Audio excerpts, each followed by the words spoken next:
నా ప్రాణం నీవే సఖియా ఎపిసోడ్ 30. హలో ఫ్రెండ్స్, స్టోరీ నచ్చితే తప్పకుండా కామెంట్ చేయండి. వీడియో లైక్ చేయడం మాత్రం మర్చిపోకండి. వర్ష మరియు రామ్ ఇద్దరు కూడా అను దగ్గరికి వెళతారు.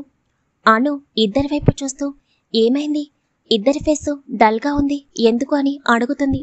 వర్ష అను పక్కన కూర్చుని, అను నిన్ను డాక్టర్ 2 days రెస్ట్ తీసుకోమని చెప్పారు.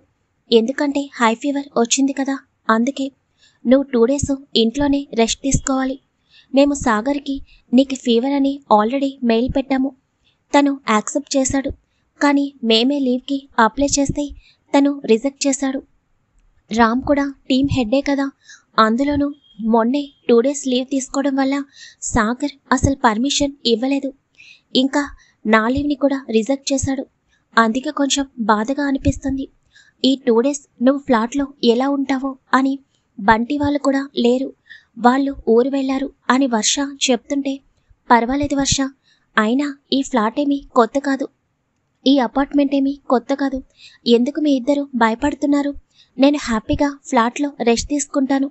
మీరిద్దరూ నా గురించి ఎక్కువ ఆలోచించకుండా ఆఫీస్కి వెళ్ళిరండి. అయినా నేను కాంటాక్ట్లోనే ఉంటాను కదా. ఈ రోజుల్లో ప్రతి ఒక్కరి దగ్గర మొబైల్ ఉంటుంది, ఇంకేంటి ప్రాబ్లం అని అను చిన్నగా నవ్వుతుంటే, జాగ్రత్తగా ఉండాలను, ప్లీజ్ ఎక్కడికి బయటకు వెళ్ళకు అని రామ్ చెప్పగానే సరే అని చిన్నగా అంటుంది అను. ఇంకా ముగ్గురు కూడా మాటల్లో పడిపోతారు. 7 అవుతుండగా రామ్ వర్ష అను వైపు చూసి, ఇంకా తను మళ్ళీ పార్ట్ టైం జాబ్కి వెళ్ళాలి కాబట్టి అనుని జాగ్రత్తగా చూసుకోమని వర్షకి చెప్పి ఇంకా రామ్ అక్కడి నుండి తన ఆఫీస్కి వెళ్ళిపోతాడు. టెర్రస్ పై నుండి వచ్చిన తర్వాత ప్రేమ్, తేజ్ ఇద్దరు కూడా వర్క్లో మునిగిపోతారు. ఆల్రెడీ లండన్లో ఒక బిగ్ ప్రాజెక్ట్ రన్ అవుతూ ఉండటం వలన వాళ్ళతో కాల్స్లో ప్రేమ్, తేజ్ ఇద్దరు కూడా బిజీ అయిపోతారు. ఈవినింగ్ 7 అవుతుండగా తేజ్ ప్రేమ్ వైపు చూస్తూ, హలో సార్, ఆఫ్టర్నూన్ అనగా కూర్చున్నాము, ఇంకా ల్యాప్టాప్ క్లోజ్ చేస్తే అలా బయటకు వెళ్ళి రావచ్చు అని అంటుంటే, నువ్వెళ్ళు, నేను రాను, నాకు వేరే వర్క్ ఉంది, ప్రెజెంట్ అయితే నేను వెళ్ళి ఫ్రెష్ అవ్వాలి అని చెప్పి ప్రేమ్ ల్యాప్టాప్ క్లోజ్ చేసి అక్కడి నుండి తన రూమ్లోకి వెళ్ళిపోతాడు. అబ్బో, నీ వర్క్ ఏంటో నాకు తెలుసు, ఆ రామ్ బయటికి వెళ్ళిపోవడం చూసావు కదా, ఇంకేంటి చక్కగా వెళ్ళి సిస్టర్తో కబుర్లు చెప్తూ కూర్చుంటావు. ఎలా ఉండేవాడివి ఎలా చేంజ్ అయిపోయావు, అసలు నేను చూస్తుంది నిన్నేనా అనిపిస్తుంది. కానీ అప్పుడప్పుడు అనిపించేది, నువ్వు చిన్నప్పటి నుండి ఏం కోల్పోయావో నాకు తెలుసు ప్రేమ్. ఆంటీ వాళ్ళకి దూరంగా ఉంటూ చిన్నప్పటి నుండి తల్లి ప్రేమని కోల్పోయావు. ఆంటీ నీకంటే ఎప్పుడు కూడా మనీకే ఇంపార్టెన్స్ ఇస్తూ ఉండేది. ఇంకా అంకుల్ బిజినెస్లో పడిపోయి పూర్తిగా నీ గురించి ఆలోచించడమే మర్చిపోయారు. అందుకే కదా నువ్వు ఇంత మొండివాడిగా తయారయ్యావు. ఎవరితోటి కలవకుండా, ఎవరితోటి మాట్లాడకుండా నీకు నువ్వుగా ఒక గీత గీసుకుని అందులోనే ఇంతకాలం కూర్చున్నావు. చిన్నప్పటి నుండి నువ్వు నేను లండన్లోనే కలిసి చదువుకున్నా, కనీసం నాకు మా అమ్మ అప్పుడప్పుడు వచ్చి అమ్మ ప్రేమని చూపించేది. కానీ నువ్వు ఆ ప్రేమను కూడా పొందలేదు కదా. ఇప్పటికీ కూడా ఆంటీ నీకు ఇంపార్టెన్స్ ఇవ్వకుండా ఆ మాయాకి ఇంపార్టెన్స్ ఇస్తుంది. ఆ మాయ ఏం చేస్తుందో ముందు ఆ మాయ గోల వదిలించుకోవాలి. ఏదేమైనా అను నీ లైఫ్లోకి వచ్చిన తర్వాత నువ్వు ఎంతలా చేంజ్ అయ్యావో నాకు పూర్తిగా అర్థమవుతుంది. అలాగే సిస్టర్ కూడా నిన్ను అంతే ప్రాణంగా ప్రేమించాలని మనస్ఫూర్తిగా కోరుకుంటున్నాను. చిన్నప్పటి నుండి ఎటువంటి ప్రేమ నోచుకొని నువ్వు ఈరోజు సిస్టర్ ప్రేమని పొందగలిగితే అంతకంటే హ్యాపీనెస్ నాకు ఇంకొకటి లేదు. సంజన నీతో మంచిగా ఉంటుంది, కానీ పాపం తనని కూడా వేరే కంట్రీలో చదివించారు, కానీ బాగా బలిపెక్కువ పాపకి. ఆ మేడం గారి గురించి నాకెందుకు, కానీ నువ్వు హ్యాపీగా ఉండటమే నాకు కావాలి, దానికోసం నేను ఏమైనా చేస్తాను అని తేజ్ మనసులో అనుకుంటూ ఉంటాడు. ఇప్పుడు మీ అందరికీ ప్రేమ్ గురించి ఒక క్లారిటీ వచ్చే ఉంటుంది, ప్రేమ్ ఎందుకు తన తల్లిపై కోపంగా ఉంటున్నాడు అని. ప్రేమ్ చిన్నప్పటి నుండి లండన్లోనే చదువుకున్నాడు, అలాగే ప్రేమ్తో పాటు తేజ్ కూడా. అందుకే ప్రేమ్ ఒక తేజ్తోనే మాట్లాడతాడు, ఇంకా ఎవరితోటి తను ఎక్కువ కాంటాక్ట్లో ఉండడు. చిన్నప్పటి నుండి తల్లి ప్రేమ పొందలేదు, అలాగే తండ్రి బిజినెస్ పరంగా ఎప్పుడు ప్రేమ్ని పట్టించుకునేవాడు కాదు. ఇద్దరు ఇండియాలోనే ఉండేవారు. ఇంకా శారదా గారు ఎప్పుడు డబ్బున్న వాళ్ళకి మాత్రమే ఇంపార్టెన్స్ ఇస్తూ ఉంటారు. తనకి మిడిల్ క్లాస్ అంటే అస్సలు నచ్చదు. ప్రేమ్ ఫ్యామిలీ గురించి ఇంకా ముందు ముందు కొన్ని విషయాలు తెలుస్తాయి. మరి అను ప్రేమ్ పొందుతాడో లేదో చూడాలి. రామ్ వెళ్ళిపోయిన తర్వాత వర్ష స్పీడ్గా వెళ్ళి డోర్ లాక్ చేసి అను దగ్గరకొచ్చి, అను ఇప్పుడు చెప్పు, అసలేంటిదంతా? ఆ ప్రేమేంటి? నీతో అంత క్లోజ్గా ఉండటమేంటి? నీపై అంత కేరింగ్ చూపించడమేంటి? నాకేమీ అర్థం కావడం లేదు. నిన్నటి వరకు టామ్ అండ్ జెర్రీ లాగా ఫైట్ చేసుకున్న మీరు ఇద్దరు ఈరోజేంటి ఇంత క్లోజ్గా? అసలు నా కళ్ళని నేను నమ్మలేకపోయాను. నువ్వు స్పృహలో లేనప్పుడు ఆ ప్రేమ్ నాపై ఎంత సీరియస్ అయ్యాడో తెలుసా? ఒక క్షణం భయపడి చచ్చాను. బాబోయ్, ఆ కళ్ళల్లో కోపం, ఆ ఫేస్లో సీరియస్నెస్, నిజంగా ఎప్పుడు కూడా ఏ పర్సన్ని కూడా అంత కోపంగా చూడలేదు. ఆ కోపమేంటి తల్లి, చూడ్డానికి అంత బాగుంటాడు, కోపంలో మాత్రం నిజంగా నాకైతే ఒక క్షణం వణుకు పుట్టింది. కనీసం నీ దగ్గరకు కూడా రానివ్వలేదు. ఏదో నువ్వు తన సొంతం అన్నట్టు నిన్ను ఎత్తుకుని రూంలోకి తీసుకుని వెళ్ళిపోయాడు. పైగా దగ్గరుండి జ్యూస్ తాగించడం, టాబ్లెట్స్ వేయడం, ఇందాక కూడా టెర్రస్ పైకి తీసుకుని వెళ్ళడం, నీకు ఫుడ్ తినిపించడం, నాకైతే నిజంగా తలంతా తిరుగుతుంది. అసలు ఏం జరుగుతుంది మీ ఇద్దరి మధ్య? త్వరగా చెప్పను. ఈ టెన్షన్ భరించడం నా వల్ల కాదు అని వర్ష కంటిన్యూగా మాట్లాడుతూ ఉంటే అను చిన్నగా నవ్వుతూ, వర్ష, ఎందుకంత కంగారు పడుతున్నావు? ఇందులో నువ్వు టెన్షన్ పడటానికి ఏమీ లేదు అని చెప్పగానే, వాట్, ఏమీ లేదా? నీకేం తెలుసు? నా ప్లేస్లో నువ్వుంటే నా భయమేంటో అర్థమయ్యేది. చివరికి తన ఫ్రెండ్ డాక్టర్ని త్వరగా తీసుకురాలేదని ఆ అబ్బాయిపై కూడా సీరియస్ అయ్యాడు. అసలు మీ ఇద్దరి మధ్య ఉన్న బాండింగ్ ఏంటో నాకు కొంచెం కూడా అర్థం కాలేదు అని వర్ష అయోమయంగా అంటుంటే, చెప్తాను, ముందు నువ్వు టెన్షన్ పడటం ఆపు. నిజానికి ఏం జరిగిందంటే, నువ్వన్నట్టే నాకు తనపై చాలా కోపంగా ఉండేది. కానీ తను నా గురించి ఎందుకొచ్చాడు నిజం తెలుసుకోవాలి అని నేను తనతో అబద్ధంగా ఫ్రెండ్షిప్ చేస్తానని చెప్పాను. అందుకు నందు కూడా ఒప్పుకున్నాడు. ఇంకా నిన్న నైటు నేను ఐస్ క్రీమ్ తినటానికి బయటికి వెళ్ళి బంటికి కాల్ చేశాను. కానీ బంటి వేరే ఊరు వెళ్ళానని చెప్పడం వల్ల ఏం చేయాలో అర్థం కాలేదు. ఇంకా ఫ్లాట్ లోపలికి వచ్చేద్దాం అనుకున్నాను. అప్పుడే నందు అక్కడికి వచ్చాడు. నన్ను అసలు బయటికి ఒంటరిగా వెళ్ళనివ్వను అని చివరికి తనే ఐస్ క్రీమ్ దగ్గరికి తీసుకుని వెళ్ళాడు. అక్కడ నేను నా గురించి పూర్తిగా తనకి చెప్పాను. అలాగే తన గురించి కూడా నేను తెలుసుకున్నాను. అప్పుడే మా ఇద్దరి మధ్య ఉన్న గొడవ అనేది కొంచెం తగ్గింది. ఇంకా నందు నాపై మొదట ఎందుకు సీరియస్ అయ్యాడో తర్వాత చెప్తానన్నాడు. అందుకే ఇంకా తనని ఇబ్బంది పెట్టాలని అనిపించలేదు. ఇంకా తను నన్ను మళ్ళీ ఫ్లాట్కి తీసుకుని వచ్చాడు. అప్పుడే రామ్ నన్ను చూడడం, నాపై సీరియస్ అవ్వడం జరిగాయి. అంతేకాకుండా నిన్న నైటు నేను ప్రేమ్ ఫ్లాట్లోనే ఉన్నాను. కానీ మార్నింగ్కి మన ఫ్లాట్కి ఎలా వచ్చానో తెలియదు అని అను చెప్పగానే, వాట్ అని గట్టిగా అరుస్తుంది వర్ష ఒక్కసారిగా లేచి నుంచుని. ఏం మాట్లాడుతున్నావను? నువ్వు రాత్రంతా అతని ఫ్లాట్లో ఉన్నావా? ఏం మాట్లాడుతున్నావే అని వర్ష కంగారుగా అంటుంటే, అబ్బా, నువ్వు అనుకుంటున్నట్టు అక్కడ అలాంటిది ఏమీ లేదు. అసలేం జరిగిందో చెప్తాను అని వర్షకి అను రామ్ ఫ్లాట్ దగ్గరికి వెళ్ళడం, ఆ టైంలో ప్రేమ్ అక్కడికొచ్చి అనుకి ధైర్యం చెప్పడం, అలా అను ప్రేమ్ ఫ్లాట్లోనే ఉండిపోవడం చెప్పగానే వర్ష ఆలోచనలో పడుతుంది. ఇంకా మార్నింగ్ నుండి జరిగింది నీకు తెలిసిందే కదా. తను నన్ను నిజంగా ఫ్రెండ్ అని అనుకుంటున్నాడు.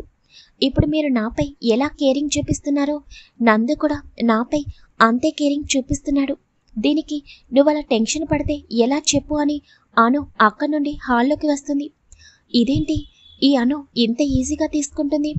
అతని కళ్ళల్లో కేరింగ్ మాత్రమే కాదు, సంథింగ్ వేరేది కూడా ఉంది. తెలుసుకోవాలి. ఒకవేళ నిజంగా ఆ ప్రేమ్ అనుని ప్రేమిస్తే? అమ్మో, అలా జరగడానికి వీల్లేదు. అలా జరిగితే మరి రామ్ పరిస్థితి ఏంటి? బాబాయ్, నాకు పిచ్చి పట్టేటట్టుంది. ఎవరి ఫీలింగ్స్ ఏంటో నాకు కొంచెం కూడా అర్థం కావడం లేదు. ఒక పక్క రామ్ చూపించే ప్రేమని అను కనిపెట్టలేకపోతుంది. రామ్ తనపై కేరింగ్ చూపిస్తున్నాడని అనుకుంటుంది. ఇప్పుడు ఆ ప్రేమ్ కూడా అనుపై ప్రేమతో కేరింగ్ చూపిస్తున్నాడా, లేక ఫ్రెండ్గా తనపై కేరింగ్ చూపిస్తున్నాడా తెలుసుకోవాలి అని వర్ష ఆలోచిస్తూ ఉంటుంది. అను తన ఫ్లాట్ నుండి బయటకు వెళ్ళి ప్రేమ్ వాళ్ళ ఫ్లాట్ దగ్గరికి వెళ్ళి డోర్ నాక్ చేస్తుంది. తేజ్ హాల్లోనే ఉండటం వల్ల వెళ్ళి డోర్ ఓపెన్ చేయగానే ఎదురుగా ఉన్న అనుని చూసి ఒక క్షణం షాక్ అవుతాడు. తర్వాత నార్మల్ అయ్యి సిస్టర్ మీరా అని అంటుంటే నందు ఉన్నాడా అని అను చిన్నగా అంటుంది. అయ్యో సిస్టర్, మీరు నన్ను చూసి ఎందుకు భయపడుతున్నారు? నేను మీకు బ్రదర్ లాంటి వాడిని. నన్ను అన్నయ్య అని పిలవండి. ఇంకా మీరు నన్ను చూసి టెన్షన్ పడాల్సిన అవసరం అస్సలు లేదు అని తేజ్ చెప్పగానే, అవునా మీ పేరు తేజ్ కదా అని అను అడుగుతుంటే, అవును, మీకు మెమొరీ పవర్ ఎక్కువ, పర్వాలేదు అని తేజ్ చిన్నగా నవ్వుతుంటే, నేను నందు కోసం వచ్చానన్నయ్య, తను లోపలున్నాడా అని అడుగుతుంది. ఎందుకు లేడు? అయ్యగారు లోపల ఫ్రెష్ అవుతున్నాడు, లోపలికి రా సిస్టర్ అని తేజ్ అనుని లోపలికి ఇన్వైట్ చేస్తాడు. ఇంకా అను వచ్చి హాల్లో ఉన్న సోఫాలో కూర్చుంటుంది. సిస్టర్ మీకోసం నేను కాఫీ ఏమన్నా తీసుకొస్తాను అని అంటుంటే, మీరా అని అను ఆశ్చర్యంగా అడుగుతుంది. ఏమైంది?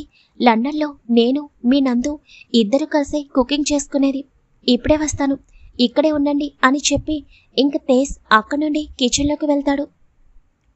వాట్? అంటే వీళ్ళిద్దరు మాత్రమే కుకింగ్ చేస్తారా? అంటే నందుకి కుకింగ్ వచ్చా? అందుకేనా నిన్న అంత బాగా స్వీట్ ప్రిపేర్ చేశాడు అని మనసులో అనుకుంటూ హాల్ చేస్తూ ఉంటుంది. ప్రేమ్ రెడీ అయ్యి డైరెక్ట్గా హాల్లో ఉన్న సోఫాలోకి వచ్చి కూర్చుని తన షూ వేసుకుంటూ, తేజ్ నేను బయటికి వెళ్తున్నాను, నువ్వు ఇంటికి వెళ్ళిపో అని చెప్తుంటే అను మాత్రం నిజంగా ప్రేమ్ బయటికి వెళ్ళిపోతున్నాడేమో అని అనుకుని, నందు నేను తర్వాత వస్తాను అని చెప్పగానే ప్రేమ్ షాక్గా పక్కకు తిరిగి చూసేసరికి తన పక్కనే ఉన్న అనుని చూసి లేచి నుంచుంటాడు. అను కూడా లేచి నుంచుని, నువ్వు బయటికి వెళ్తున్నావని నాకు తెలియదు నందు, నేను తర్వాత వస్తాను, మీరు బయటికి వెళ్ళండి అని చెప్పి అను అక్కడి నుండి ముందుకు వెళ్ళిపోతుంటే ప్రేమ్ షాక్ నుండి తేరుకుని వెంటనే అను చేతిని పట్టుకుని, అను నువ్వెప్పుడొచ్చావు?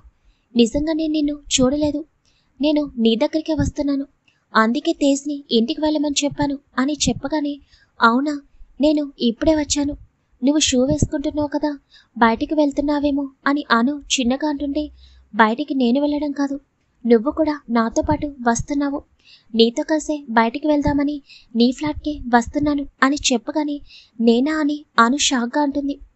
అవును, మార్నింగ్ నుండి నువ్వు చాలా డిస్టర్బ్లో ఉన్నావు, కొంచెం సేపు అలా జర్నీ చేసి వస్తే నీకు కూడా కొంచెం రిలీఫ్గా ఉంటుంది, పద అని అనగానే, అది నందు నేను రామ్కి బయటికి వెళ్ళను అని చెప్పాను, మళ్ళీ రామ్కి తెలిస్తే తను బాధపడతాడు, అందులోని రామ్కి నీ గురించి అస్సలు తెలియదు, అందుకే అని అను భయపడుతూ మాట్లాడుతుంటే, అను నీకు రామ్ ఎంతో నేను కూడా అంతే కదా, రామ్ నీ ఫ్రెండ్ అయినప్పుడు నేను కూడా నీ ఫ్రెండ్ని, మరి నేను బాధపడితే ఓకేనా అని ప్రేమ్ చిన్నగా నవ్వుతూ అంటుంటే అను ఆలోచనలో పడుతుంది.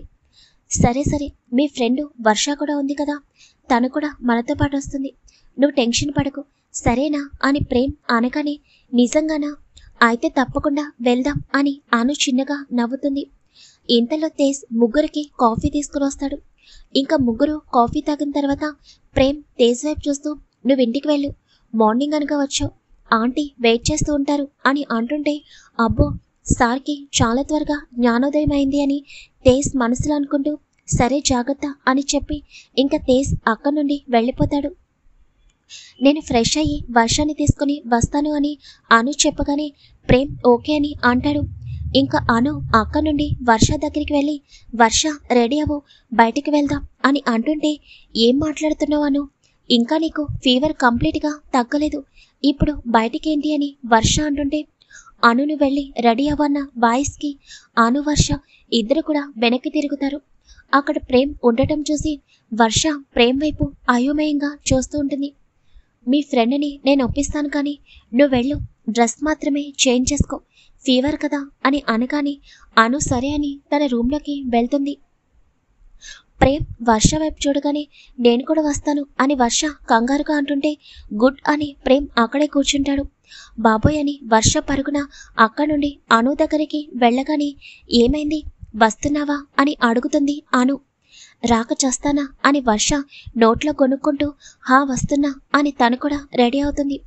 ఇంకా ముగ్గురు కూడా బయటికి రాగానే అను ఫ్రంట్ సీట్లో కూర్చుంటే వర్ష బ్యాక్ సీట్లో కూర్చుంటుంది. ప్రేమ్ కార్ స్టార్ట్ చేస్తాడు. కారు టాప్ ఓపెన్ చేయగానే వర్షకి కూడా ఆ ఫీలింగ్ చాలా బాగా నచ్చుతుంది. ఇంకా ప్రేమ్ ఒక రెస్టారెంట్ ముందు కారు ఆపుతాడు. ముగ్గురు కూడా రోటీస్ తిని అక్కడి నుండి బయటకు వస్తారు. అలా 10 వరకు ప్రేమ్ కారు రోడ్డుపై తిరుగుతూనే ఉంటుంది.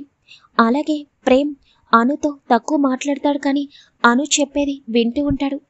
అను తన చిన్నప్పటి నుండి జరిగింది చెప్తూ ఉంటుంది. ఇంకా వర్ష కూడా ప్రేమ్తో నెమ్మదిగా ఫ్రెండ్షిప్ అనేది స్టార్ట్ చేస్తుంది. అప్పుడప్పుడు తను కూడా మాట్లాడుతూ ఉండేది. కానీ ప్రేమ్ ఈసారి వర్షపై సీరియస్ అవ్వడం, సీరియస్గా చూడడం ఏమీ చేయడు. అలా ముగ్గురు కూడా ఎన్నో మాటలతో కాలాన్ని ముందుకు పోనిస్తారు. ఇంకా అను ఎక్కువసేపు జర్నీ చేయడం కరెక్ట్ కాదని 10కి అపార్ట్మెంట్కి చేరుకుంటారు ముగ్గురు కూడా. అను ప్రేమ్ వైపు చూసి గుడ్ నైట్ నందు అని అనగానే గుడ్ నైట్ అని చెప్తాడు. ఇంకా వర్షకి కొంచెం భయంగా అనిపిస్తుంది, కానీ ధైర్యం చేసి గుడ్ నైట్ ప్రేమ్ గారు అనగానే ప్రేమ్ వర్ష వైపు ఒక లుక్ ఇచ్చి తన ఫ్లాట్లోకి వెళ్ళిపోతాడు. వర్ష ఫేసు డల్ అవుతుంది. ఇక అను వర్ష ఇద్దరు కూడా అలసిపోవడం వల్ల నిద్రలోకి జారుకుంటారు. ప్రేమ్కి మాత్రం అను ఆలోచనలతో ఎప్పటికో నిద్ర పడుతుంది. సాగర్ పబ్లో డ్రింక్ చేస్తూ ఉండగా తన ఎదురుగా ఒక వ్యక్తి కూర్చుని నవ్వుతూ ఉంటాడు. మొత్తానికి టెండర్ లీక్ చేసినా కూడా ఎవరికి అనుమానం రాకుండా చేశావు, గ్రేట్ సాగర్. ఇంతకీ ఏదో చెప్పాలి అని కాల్ చేశావు అని అతను అడుగుతుంటే, భయంగా ఉంది సార్, ఆ రామకృష్ణ కొడుకు ప్రేమ్ నందన్ లండన్ నుంచి వచ్చాడు అని చెప్పగానే వాట్ అని అరుస్తాడు ఆ వ్యక్తి. ఇంతకీ ఆ పర్సన్ ఎవరో గెస్ట్ చేస్తే కామెంట్ చేయండి. టెండర్ లీక్ చేసింది ఎవరో తెలిసింది కదా. స్టోరీ ఎలా ఉందో ప్రతి ఒక్కరు తప్పకుండా కామెంట్ చేయండి. వీడియో లైక్ చేయడం మాత్రం మర్చిపోకండి. Thank you very much.